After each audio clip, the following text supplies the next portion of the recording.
in Loretto, Pennsylvania. Elimination game number 2 of the day and game 3 overall as the Sacred Heart Pioneers play host to the LIU Brooklyn Blackbirds. Sobieski has to come back at her, that does not want to load the bases, does not want to face the Rosers. So like you said, advantage Harvey because... Chopped up the middle, knocked down to the backhand by Cisneros, but she'll have no play. Run comes in to score, and Sacred Heart is on the board, a 1-0 lead in the bottom of the second inning. Yeah, now if you're Sacred Heart you are Fennel, you want the strikeout because then that basically takes the pressure off the defense, which you now see is brought in. They're going to try to cut down that lead runner at home plate. So anything on the ground, you have to expect that they're going to come home and try to get the force.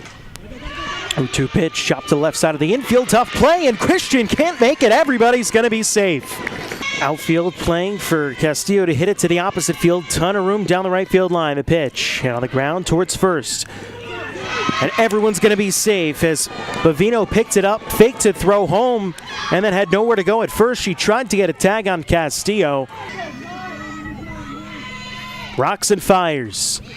Slap to the right side, played by the second baseman. Throw home, gets away from the catcher, Blaver, and another run comes in to score for Long Island University. The pitch. Driven well to right center. That's going to hit off the wall for extra bases. 1 run is in. 2 runs will score. Relay throw comes into the mound. Throw back to third and just back in safely is the runner, Angie Vasquez. It's a 2-run double for Patricia Griffin, and LIU has broken it open 5-1 in the top of the 4th. 1-1 pitch. Now ball through the left side into left field for a base hit. In to score from third is Addison Landry. On the RBI single from Lauren Delgadillo. Getting to third on the play, Danny Warnkin, and it's now a 5-2 game with the tying run coming to the plate in the form of Jenny Boisvert. First pitch to Haley DeRochers, missed low for a ball, so now Low behind the count, 1-0 the pitch. Driven in the air pretty well to right center field. This one's got a chance too, and that one will fly. Home run over the right center field fence for Haley DeRochers, and it is a 1-run ball game. No balls and a strike to count to Fallon Bavino, who's authored 5 home runs for Sacred Heart this year. She can hit one out here. It would tie the game, but she pops it up. Foul ground underneath. Dixon makes the catch, and LIU Brooklyn wins 2 games on Friday, and they have a date with the St. Francis Red Flash for the NEC Championship on Saturday, hanging on to defeat Sacred Heart 5-4. And so as we're getting things set up, let's now send it down to Dan Griffin, standing by on the field with our Bayer player of the game. Bayer player of the game, Aaron Sobieski. And Aaron, let's talk about your entire day's performance. You come in against CCSU in relief, you get the big start, and technically not, but a save of your own victory here in game number 2 as you push your Blackbirds on to Saturday. Just talk about what's been working for you here on the mound on what's been a terrific Friday for you. For me, it's just the energy from my team. That they've kept me in the game and kept my composure well, and I just knew I needed to go pitch by pitch, and that's what I did, and it worked for me. Well, you did a great job here today keeping Sacred Heart off balance. Was that a kind of a big key to let the infield do a lot of the work for you? You got them swinging at a lot of early pitches in the count. Yes, I definitely rely on my teammates behind me, definitely. I'm more of a ground ball and a pop-up pitcher than a strikeout pitcher, so definitely knowing that I have them behind me and able to do the work made it easier for me to pitch well.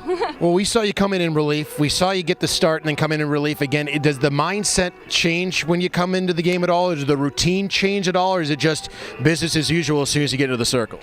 It's just the same thing. As soon as I touch that mound, I know I got to do my job is to pitch pitches and just rely on my teammates. And so I don't change how I go into the game. Well, congratulations. We'll let you enjoy it. You get a night to sleep on it before we see you again here Saturday morning. Thank you. We now turn our attention to Coach Roy Cortman. And, Coach, another successful outing here as you push your team on to Saturday. And you wrote Aaron. She did a great job, like you said. But that infield defense, was that the strategy? Get Sacred Heart swinging early in the count? Well, first of all, I can't tell you how much respect I have for Sacred Heart and that team. I thoroughly enjoy all my years coaching and playing against them. Bip and Pam do a wonderful job. Respectful kids, respectful coaches. and they play the game the right way. So it's a lot of fun competing against them. But Erin did outstanding. Like I think I told you before last game, she hasn't thrown in a couple weeks. Came in a little bit the last game and continued in this game, did a great job. Our infield defense, catch, throw, and receive. We made the plays, and when you do those kind of things, you give yourself a chance to win.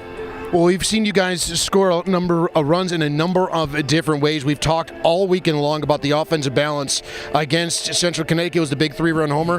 Here it's a 3-run. The first 3 runs of that game, the ball never leaves the infield, and then the big home run. Talk about your overall balance and just your ability to score in any way, shape, or form. Softball is a funny game.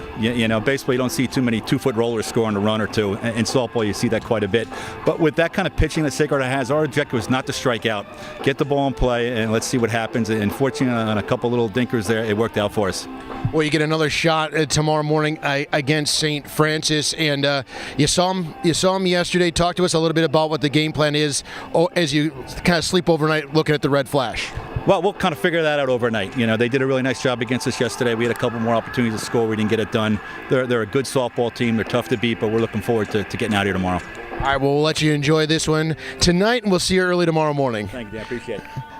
There is our Bayer player of the game and our winning coach, Roy Corpman, as LIU advances a championship Saturday. Let's send it back to the booth.